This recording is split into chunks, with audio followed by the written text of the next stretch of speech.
sama-samang pagkilos, susi sa kapayapaan at kooperasyon sa rehiyon ayon kay Pangulong Marcos Jr. Binigyang diin ni Pangulong Ferdinand Bongbong Marcos Jr. na ang sama-samang pagkilos at pagtitiwala sa isa't isa ang pangunahing susi upang mapanatili ang kapayapaan at kooperasyon sa hilagang silangang Asya sa ginanap na gala dinner sa Malacanang Palace nitong Biyernes.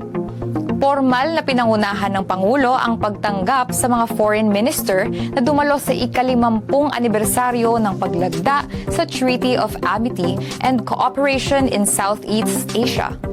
Ipinahayag ng Pangulo na ang naturang kasunduan na unang nilagdaan noong 1976 ay nananatiling matatag na pundasyon sa pagbuo ng seguridad at ugnayan ng mga bansa sa kabila ng mga pagkakaiba sa kultura at politika.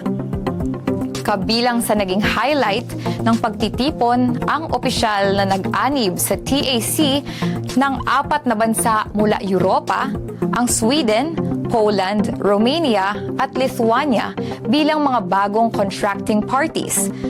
Pinapatunayan nito na lumalawak na ang impluwensya at kahalagahan ng kasunduan sa buong mundo. Ayon kay Pangulong Marcos, ang kapayapaan ay hindi patsamba-tsamba lamang. Ito ay matyagang itinataguyod at pinapangalagaan sa pamamagitan ng patuloy na pakikipagdialogo. Isinabay din ang pagtitipon sa pagpupulong ng ika-59 na ASEAN Foreign Ministers Meeting upang talakayin ang mga praktikal na hakbang sa pagpapatatag ng ekonomiya, seguridad at diplomasya sa rehiyon.